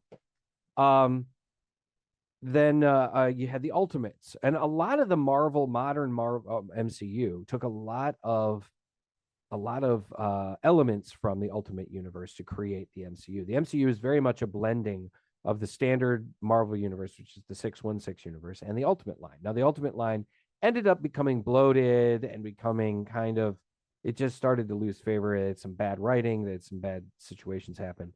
And so they eventually shuttered it. And there was a resurgence in it recently where they took some of the characters from it, lost, interdimensional, multiversal kind of stories, and they brought back a few of the characters. The Reed Richards of that universe went bad, basically. He lost his mind, went bad, became crazy, became somebody known as the Maker.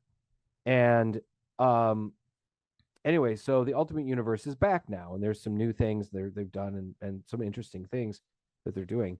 Well, DC Comics has finally taken the plunge in creating their own version of this type of storytelling, and it's going to be called Absolute, the Absolute line. Now, it's they're doing a storyline later on this year, and it's going to be because right now we're talking like early fall, the end of summer. Right now, they're doing something called Absolute Power, and Absolute Power is basically a storyline that's going across all the DC books where Amanda Waller, you know her from the Suicide Squad movies, and she shows up in the cartoons a lot. She's a ball busting, secret agent kind of person, like an older black lady. Generally, she's angry, like an angrier Nick Fury, right?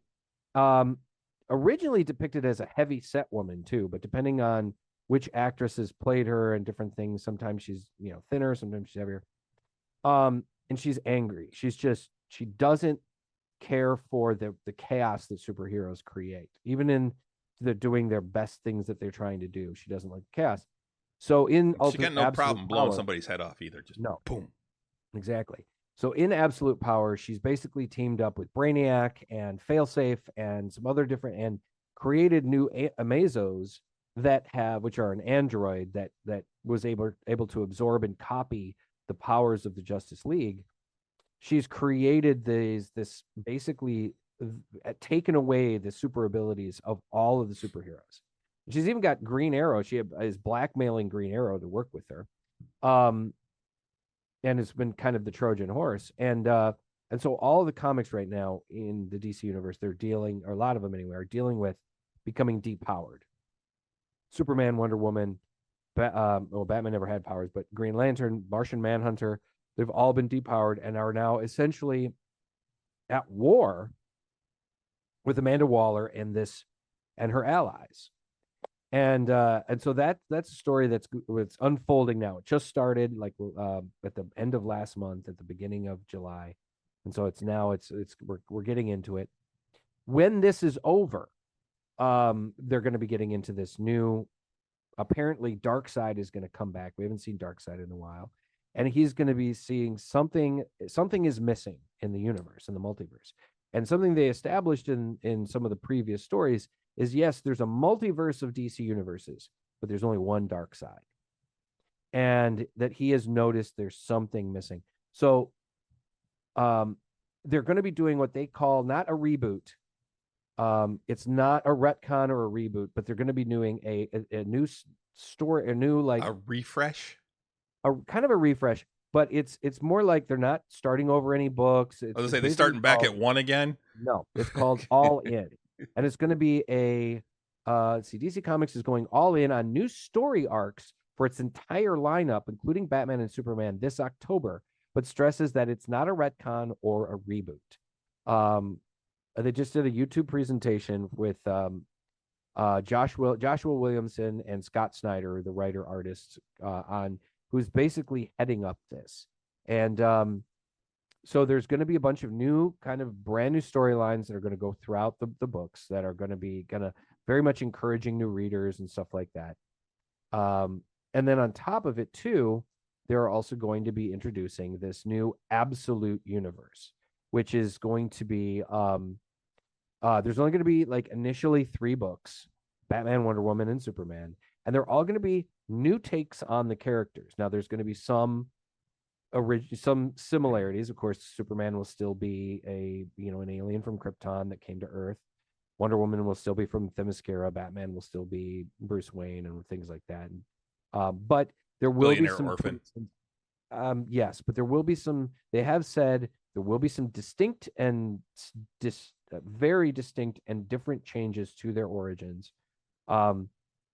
The Absolute Universe apparently is going to have a more of a dark side kind of power and feel. These are not evil versions of the characters, but there's definitely going to be more like underdogs. It says Absolute Batman heads up the first wave of a new Ultimate style universe as part of DC's all-in comic book line refresh.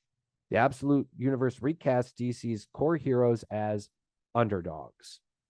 There's going to be some distinctly different costume changes. Superman, the new Superman will be looks more like a much darker blue, or even like a gray, with the red, a slightly different red S. The cape is going to drape over his shoulders more. They're gonna start off with a 64-page one shot, which is actually also a flip book. So it'll be half of the book will be this way, and then you flip it the other way, and half of the book will be read from the other direction. And Wonder Woman, she seems to have, let's see, I think she seems to be more, like I said, there's less blue in these costumes, more like a black and red. She's got like tattooing on her shoulder. She's got a big ass fucking oversized sword that she's carrying, and Batman looks to be absolutely massive. Like he's 7 foot and 450 pounds, the way they're depicting him. He's Bane in the bat suit. Damn near.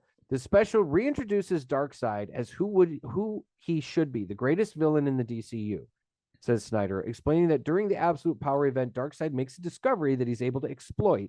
He senses something in a special moment during Absolute Power that sets him off on a quest that's going to bring him into direct conflict with the new Justice League that Superman is setting up, this more robust Justice League, because since last year's Infinite Crisis on multiple whatever, the last big Crisis comic that they had, there hasn't been a Justice League. The premier superhero team has been the Titans.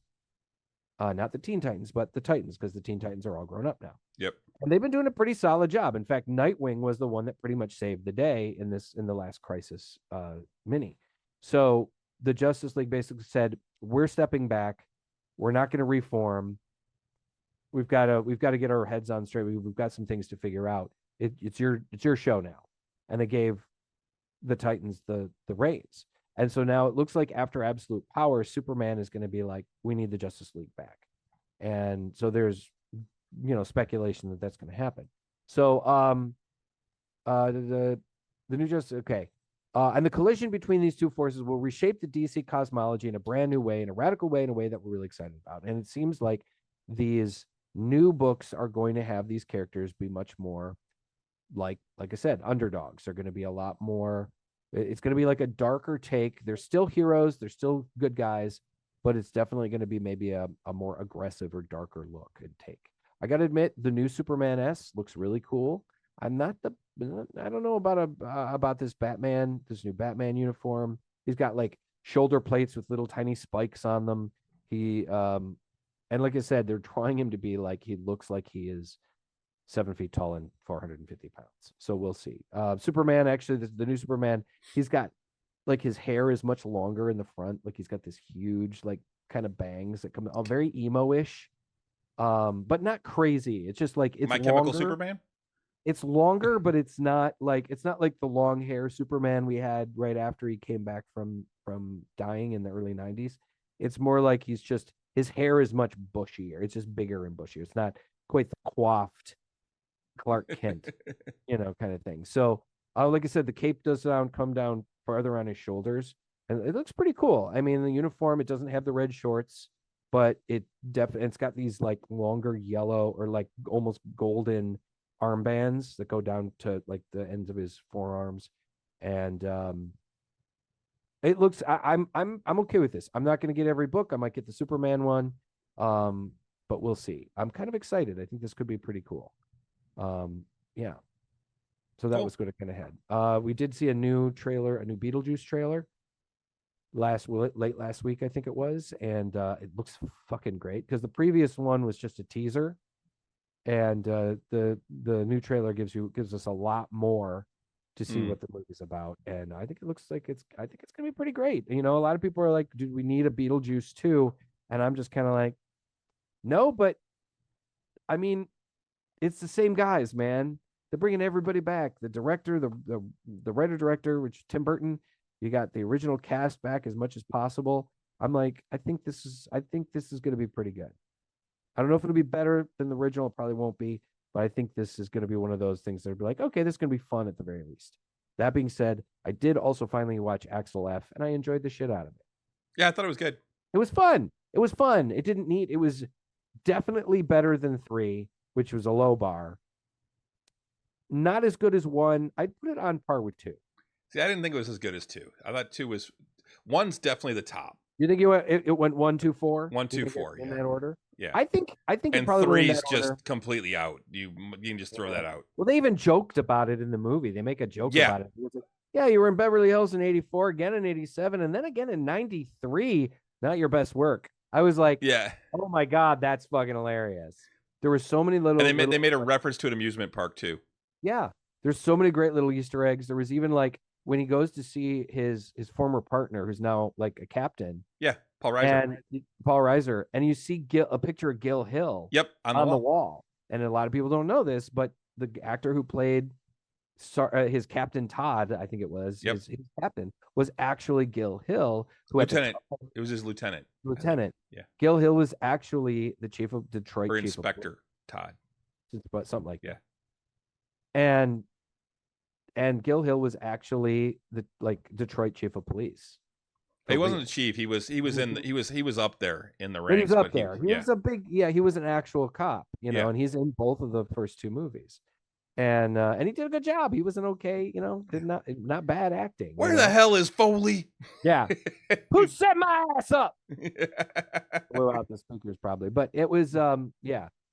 So it was fun. I recommend it. You enjoyed the early previous movies. You'll like this one too. They even set it up for to continue on. Joseph Gordon-Levitt was great. The girl who played his daughter was great. She was a little dry, I think, at times. Yeah. And Kevin Bacon was fun too. I mean, overall, just an excellent movie. Excellent fun movie. Didn't waste my time at all. Well, yeah, and looking at that, I was looking all the people up, and I'm like, they're all still out there doing their thing, and they're all in their 60s, except for Taggart, who's in his 70s. I think he might even be older. No, he's 73. Taggart is 73. I looked all of them up. He's 73. Judge Reinhold's 68, and Eddie Murphy's 63. Well, you got it. I mean, when they made the first one in 84. He was a kid.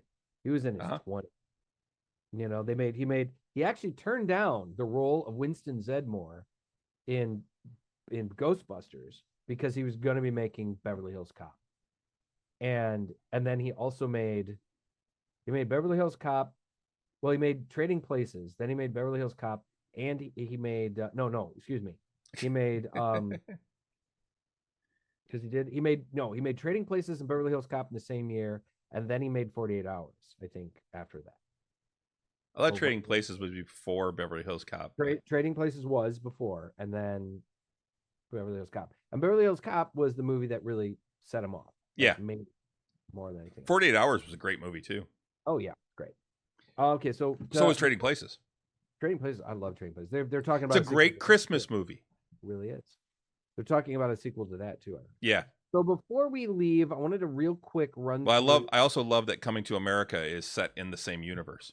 Yeah, isn't that great? They ties it in.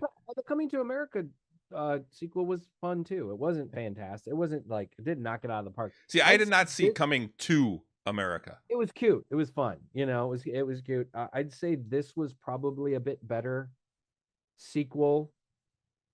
The Axel F was a bit better sequel than Coming to America was, but it was still fun. It was entertaining. So real quick before we leave, I wanted to kind of go over some of the things I saw. I saw that they have laid out the 10 new species in the player's handbook that's coming up. Mm-hmm. Now, they're not all new, but there are 10 species. There are a couple new ones that they have added. Now, they've stopped calling them races. Now there are species, which, okay, fine. Pandas can only be monks, though, CD. That's... What did he say? Yeah, he said pandas. And I said, yeah, pandas can only be monks, though. Only be monks. So anyway, we've got, and they've listed what's new with each one. So with the Aasimar, we've got the Aasimar, the Dragonborn, Dwarves, Elves, Gnomes, Goliaths, which are new to the player's handbook, Halflings, Human, Orcs, and Tieflings. I do like the fact that it always confused me. So there's three new ones. There's right. Orcs, Goliaths, and Orc, Goliath, and Aasimar. I always wondered why the Tiefling was erased, but it's opposite. The Aasimar was not. So I'm glad that they finally have added the Aasimar in. So the Aasimar now included as species in the core. Celestial Revelation. You can select the option each time you transform. All Celestial Revelation forms deal extra damage once per turn on an attack. And an Inner Radiance, previously Radiant Consumption, still deals radiant damage equal to your proficiency bonus with a 10-foot radius. The extra radiant damage on one attack per turn has been removed to the broader Celestial Revelation feature. So, my character specifically, the extra D8 damage I do every time is apparently going away in exchange for this Inner Radiance thing. So we'll see what that is. The Dragonborn has their breath weapon and Draconic Flight. Oh yeah, that's one of the things I just realized. They got rid of the half races. I know they were talking about doing that. They did. I think that there are going to be certain things. I think they're still going to be allowed, but I think it's anything's allowed because it's all backward compatible with right. But I don't think they're getting rid of them completely. I think they're still going to allow certain they will definitely be in my campaign. Orcs. Sure, why wouldn't they? I think half elves and half orcs are still going to be around, but I think there's a mechanic for them, like something like that. But that they're not going into. I think what it is you're supposed to pick one of your parent races as your actual race or species. And that's what you get. So like if you could be a half elf where you're half human, half elf, but you would pick whether or not you want to be the human species or the elf species. Yeah, it's more of a choice. It's more of a cosmetic thing. You can be like, I'm orc, but I'm actually a half orc, that kind of thing. And so your Dragonborn will have breath weapon. They're going to have a Draconic Flight, which is similar. Now, one of the big things with the breath weapon is Mm-hmm. that the breath weapon can now be used, and I know this because I've seen it on a lot of things, is it instead of it being an action, it is just one of your attack actions. Right. So if you have multiple attacks, you can hack with a sword and then do your breath weapon. Right. Exactly. I like that. That's pretty cool. Then you can now choose the shape of your breath weapon each time. It can either be a 30-foot line or a 15-foot cone. Draconic Flight at level 5, you get your sprout spectral wings that appear similar to your breath weapon. You gain fly speed for up to 10 minutes. See, I don't like that either. I don't. Not 1 minute. It's like I don't think there's any reason for them to have spectral wings. Well, the Aasimar, it doesn't say. I mean, basically just going into the what's new. I would imagine they're not taking away the wings from the Aasimar. Dwarves. No, I meant the Dragonborn. For the dragons. The Aasimar, I'm fine with it. Yeah. It's the Dragonborn. I don't see that. No, I think it's an okay thing. I think if they were to sprout wings, I think I saw that that was a thing in the Draconic Sorcerer line in Bloodline in Pathfinder or something like that. At one point, you were able to sprout wings and fly. Yeah, I just don't think they should have any kind of wings. That's all right. They're not actually dragons. No, but they're Dragonborn. They're completely separate. They're supposed to be completely separate from dragons. Okay, I didn't know that. I thought that they were directly descended. They were they're actually magically created or something like that. They were. Well, that's the way it was. That's what they are. The Draconians and Dragonlance are magically created. So they're corrupted dragon eggs. Yeah. Dwarves have been streamlined. They now all receive Dwarven Toughness, Dark Vision to a range of 120 feet, and an updated Stone Cutting. The speed is now 30 feet. And Stone Cutting, the features have been replaced. They can now gain Tremor Sense for 10 minutes on stone surfaces, a bonus action. You can use trait number of times, blah, blah, blah.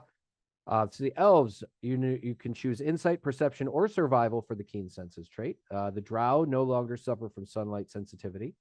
The High Elf starts with Prestidigitation as a cantrip. The Wood Elf has a Mask of the Wilds. It's been replaced with Knowledge of the Druidcraft cantrip. And each elf variant has an associated pair of spells at level 3 and level 5. So they're actually tweaking them to look a little bit more like the elf from original basic D&D, which is kind of funny to me. Your gnome, the speed is now 30 feet. The forest gnome has the speak with small beasts. That's something I have issues with too, is making everyone 30 feet. If you got shorter legs, you can't move as far. I agree. I think, keeping them at 25 because their legs are shorter, I mean, I agree that was an element that was. You get and what it is they're getting rid of all of the other bonuses you got so you get a bunch of bonuses for being that. You got other things. Right. You should. If you're not gonna be able to move as fast as somebody with longer legs, then you should get a bonus to some. Right? There should be you get other things along with it that make up for it. But like halflings get the ability to re-roll ones. Right. Yeah, that's been something they've had for a long time now. Right. But that is a big bonus. That's a huge bonus. So you get to move 5 feet less. Sure. You gotta give that trade off. Now they can move. Now they can move. 30 feet, and can they still roll? Re-roll ones. I think they still have halfling luck. We'll see if that's still in. Well, it's like I said, they're only listing the new. Right. Things. So we'll see that in September. The Rock Gnomes game, mending and prestidigitation cantrips. The Tinker trait has all been reworked. Its effects are based on prestidigitation, so that's kind of cool. Goliath is one of the new races. The Goliath, which was introduced in the Matt Mercer world of that he does. No, it wasn't introduced there. Goliaths were around before that. Well, it was popularized because that's what Grog was. Right. But Goliaths were around before that. Okay. The speed for Goliaths is now 35 feet. Giant ancestry, which makes sense because they have longer legs. See, that's the thing. They see, that's fucked up. They add 5 feet for the guy that's bigger, but they even out I don't know. Okay, you're right. The giant ancestry, you now choose the type of giant you're descended from, selecting from cloud, fire, frost, or hail, stone, or storm. Which is no longer, because it used to be they were just stone giants. They were descended from stone giants. And now they're expanded, which I'm okay with. I'm all right with this. Each gives you a specific benefit that you can use a number of times equal to your proficiency bonus. You have large form at level 5. You can use a bonus action to become large for 10 minutes, gaining advantage on strength checks and increasing your speed by 10 feet. Makes them even fucking faster, which again makes sense. They get swole. Bigger, longer legs, right? Get swole. They're going to be like that. It says gain advantage on strength checks. They should also get, if they're going to be that much bigger, they should get a bonus to damage. Powerful build, formerly Little Giant, no longer grants Royd's work, no longer grants proficiency in athletics, but you have advantage on saving throws made to end the grappled condition in addition to increased carrying capacity. Who uses carrying capacity anymore? Halflings have been streamlined as well. They receive the brave, halfling nimbleness, luck, formerly called lucky, so they still have luck, and naturally stealthy traits, and the speed is now 30 feet. Humans, there's a new set of traits that are closely aligned with the 2014 variant human traits. They're resourceful, so you gain heroic inspiration. Skillful, you gain proficiency in one skill of your choice, and versatile, you gain an origin feat of your choice in addition to one gained at character creation. So humans get 2 feats at creation. Yep. Orc now included as well. You get adrenaline rush. Use of this feature can be regained after a short or long rest, which adrenaline rush means if you go down, you immediately get that adrenaline rush and go up to 1 hit point, correct? It was 1 hit point. Now I believe it is up to, you get like your level in hit points or something like that. All right. Orcs no longer have the powerful build feature, and Orc Dark Vision has been expanded to range 120 feet. So orcs are not immediately, it doesn't mean you're always big and strong. Tiefling, last of the group here. Tieflings choose from one of the 3 lower planes for their fiendish legacy: abyssal, chthonic, or infernal. Each tiefling variant That's bullshit. Associated damage resistance with a pair of spells gained at level 3 and 5.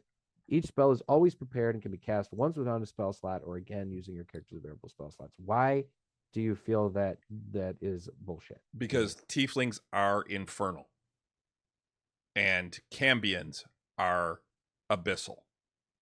Tieflings and cambions are 2 completely different things. They had established that tieflings are infernal ancestry. They come from the hells. Okay. Cambions are half demons. Yeah, I'd always I'd always in like it was different. Like tieflings have demonic, like they have infernal legacy. Infernal legacy. That doesn't necessarily mean they're half. Whereas Cambions are straight up like daddy was a demon. Yeah. But that's the whole thing, is they're basically infernal, like, well, not quite like their infernal is much more, because they can actually breed tieflings. If two tieflings get together and have a baby, they have a tiefling. Correct. Whereas if two Aasimar get together and have a baby, they're most likely going to have a human. Right. It's definitely a very recessive gene. Yeah. Okay, here's some notes about the Aasimar. Aasimar getting their Celestial Revelation trait at level 3, and as a bonus action, was a change from Monsters of the Multiverse that is carried through the 24 Aasimar. An updated boost to this power for the new core rules is that an Aasimar no longer has to pick which option of this trait you want to take when you unlock it. Instead, you choose which option you want to take whenever you activate it. Okay. This means that your Celestial Revelation is now tied to your mood or emotional state when you call upon it. Are you looking to soar with your heavenly wings? Are you ready to be a righteous beacon with your inner radiance? Or are you feeling broken, crestfallen, and dour with your necrotic shroud? So it expands the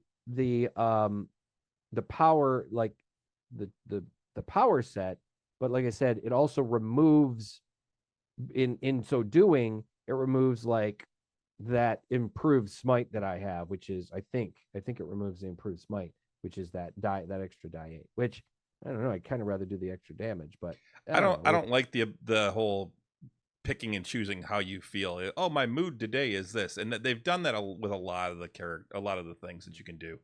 But that's the other thing. So they got rid of all of the. You were saying how the orcs aren't just always big and big and strong now.